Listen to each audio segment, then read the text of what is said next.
Ассалаумағалейкум, құрметті көрермендер, құрметті біздің тіркелушілер. Жазылмағандар болса жазылып қойыңыздар. Біз мына 31 микрорайон 31А 20 домға келдік. 6 этажды дом, 2 этажда орналасқан 4 комнатты үйде түсіретін боламыз. Жалпы бұл домда 6 подъезд бар, соның 6 подъезде орналасқан үйді түсіретін боламыз.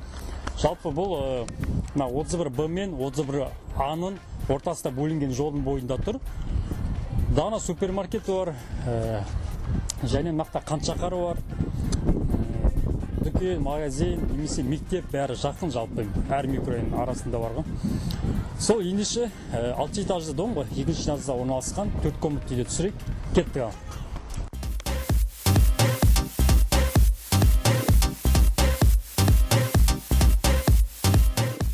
Ал міне 4 бөлмелі үйге келдік, 2 этажда орналасқан.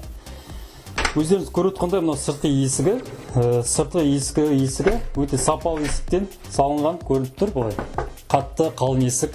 Және кіргенде коридорда осындай прихожкасы бар, әдемі арнайы заказмен салынған. Мына стенамен бірдей болып арнайы істелінген 4 шкафты, яғни киім ілуге немесе жаңа аяқ киімдерді жинауға. Және кіреберіс коридордың полы капельмен жасалынған, потологы гипсокартон. Және коридорда міне көріп отқанда осындай тумшік бар. Бұл жерде де жаңа аяқ киімді немесе басқа да нәрселер жинап қоюға өте ыңғайлы. Және кірген бойда сол жағымызда бірінші туалет орналасқан. Жалпы бұл 4 комнатты үйде 2 санузел бар. Кірген бойда сол жағымызда туалет орналасқан. Бұл туалеттің қасында кір машина бар, және қол жуатын раковина бар. Байқап қарасаңыздар, полдан бастап потолокқа дейін капельмен жасалынған. Капельдер өте қымбат, сапалы капельмен салынған. Және дымоход бар бұл жерде. Суы, фары бәрі келіп тұр. Алдын ала қарадық. Сосын туалеттен былай тіке жүрсек, кухня орналасқан. Кухняны түсірейік. Бұл кухняда заказбен жасалынған кухня. Жалпы кухня, стол, барлық нәрсе қалады деп отыр, еш нәрсе алып кетпейді, осы жерде қалады. Және кухняға да су бәрі келіп тұр. Және шкаптары мына жерде қарасаңыз ашып жаптық. Бәрі өте сапалы, сынып атқан немесе қирап атқан, ауыстыру керек деген сияқты еш нәрсе жоқ. Және мына жерде дымоход бар, арнайы газ жаққанда үйге ешқандай зиян келтірмеуге.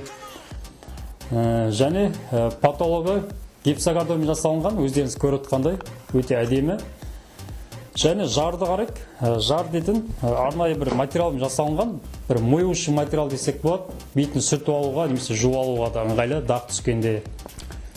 Осы кухнясы енді ары қарай қазір залын, қонақ үйлерін, спальня бәрін түсіретін боламыз. Пол пол капельмен жасалынған. Жуып алуға сондай неге ыңғайлы. Кеттік ал. Міне осылай кухнясы жаңа көргеніңіздей. Және тағы міне есіктен кірген бойда айта кетейін, сол жағында туалет, сосын кухнясы бар. Және есіктен тіке кірсек, бері қарай, бұл жерде қонақ бөлме орналасқан. Қонақтарды күтіп алуға немесе телевизор қарап отыруға өте ыңғайлы, жақсы. Обойлар өте қымбат, сапалы обоймен салынған, негізі видеода көрінбей болады, көзге жақсы көрініп тұр бұл жерде. Және потолоктар гипсокартонмен салынған. Кондер бар өзінің. Так, медиа дейтін жалпы жақсы кондерлар. Және мына жерде қарап отырсаңыздар, бұл жерде арнайы балкон бар.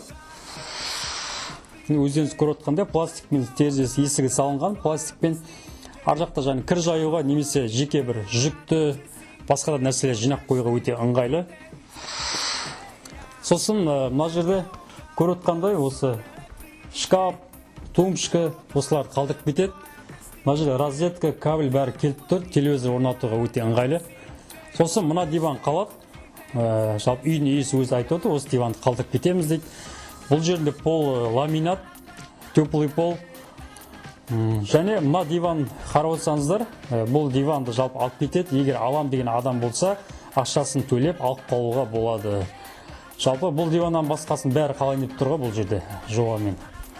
Ендеше бұлай қарай жүрсек, спальня, туалет, ванна, солар түсіре берейік.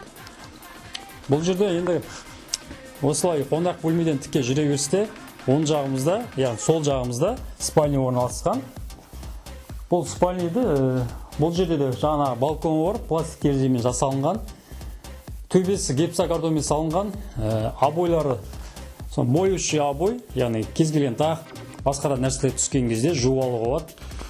Және мына жақта кіреберісте оң жағымызды қарасақ, арнайы заказбен өзінің орнына ыңғайлы қылып жасап кеткен осындай шкаф бар. Бұл шкафта енді қалады, ашылып жабылмалы купе шкаф дейді мұндайды. Киімдерді, тағы да басқа нәрселерді жинап қоюға болады. Бұнда потолок жаңа гипсокартон. Жалпы бұл жерде диван өзінің бірге келген шкаф тумшкалар алып кетеді, ал бұл купе шкаф қалады. Ендеше кет қалған бөлмелерді түсіре берейік. Осы спальныйдан шыққан кезде, оң жағымызда, мен тұрған кезде оң жағымызда не бар? Гардероб бар. Яғни бұл жерде көрпе төсектерді қоюға болады, және киімді ілуге де болады. Осындай екі этажды қылып жасалған, әдейі үстіне жүктер салуға болады. Бұл жерінде полуламинат көріп тұрсаңыздар. Сосын бұл гардеробтан бері қарай жүрген кезде осындай шағын бөлме бар, спальный бөлме десек болады. Обойларды бұл жерде моющий обой, бірақ бұл жердің потологы шпаклевкамен жасалған, және андай өзінің несі бар, шкаф бар, киім салуға, немесе жүктерді жинауға. Бұл қалап деді да. Бұл қалап, және полы, бұл жерінде полы ламинат, теплый пол, кондиционер бар. Кондиционер бар. Терезелері пластик терезе, ашып жауып қарадық, сынып атқан, қирап атқан еш нәрсе жоқ. Тек жүгіңізбен келіп тұра беруіңізге болады. Және осылай қонақ үйден бөліп, осылай шығып жатқанда оңға қарай жүрсек, бана басында айтып кеткенде екі санузел бар дедім ғой. Сол бұл екінші санузеліміз спальный жақта орналасқан. Қарасаңыздар, осындай өте қымбат материалдармен салынған. Енді бұл жерде де алып кететін ештеңе жоқ, бәрі қалады. Ваннасы бар осындай әдемі. Енді пол, теплый пол, мына тұрған кезде өзімізге белгілі, аяғымыз ысып тұр. Және потолокқа дейін бәрі капельмен салынған. Жақсы капельмен салынған, жалпы іші таза, бәрі бүтін. Ендеше ажақта бір спальный бар, соны түсіріп жіберейік. Кеттік. Бұл жатын бөлме, яғни балаға арналған. Бұл жерде дивандар алып кетеді. Ал мына жерде көріп отқандай арнайы заказбен жасалынған осындай шкаф бар. Балалар 4 есіктен тұрады. Балалардың киімдерін жинауға, басқа да нәрселерді жинап қоюға арналған. Және басында 4 несі бар, тумшкасы бар осындай. Стенамен бір-бірдей қылып кеткен, өте әдемі. Және обойы өте жақсы обой екен. Жуылатын обой, жаңа айтып кеткендей. Терезелі, пластик терезе, ал бұның потологы шпаклевкамен жасалып кеткен. Өте тиянақты, бәрі ұқып жасалған. Полдарда ламинат. Ешқандай ремонт, еш нәрсе керек емес. Есіктері бәрі бірдей, осындай ақ есікпен, ашық түсті, жақсы есікпен салынған, ағаш есікпен.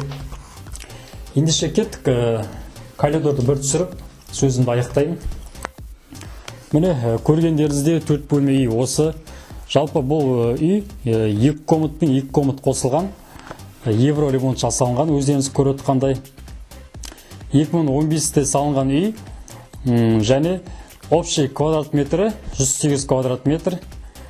Бағасы 28 миллион деп отыр. Енді жаймен кішкене келісетін шығар үйдің иесі. Наличкеге де және ипотекада алуға болады. Жалпы домда бір жақсы кіреберіс подъездінде өзінің жеке камерасы бар, яғни видеонаблюдение бар. Үй жақсы, көргенде сапалы салынған, өте қымбат материалдармен салынған. Осы егер алам десеңіздер, осы видеоның астына описанияға осы үйдің иесі номерін жазып кетеміз. Сол номерге хабарласып, барлық сұрақтарыңызға жауап ала аласыздар. Және біздің инстаграмымызда қойып кетемін, ол инстаграмда осы үйдің суреттерін көре аласыздар. Ендеше жазылыңыздар, тіркеліңіздер. және осы біздің каналымызды жан-жаққа таратып бір қолпаштап жіберіңіздер. Ендеше сәттілік, әр қазағым баспаналы болсын.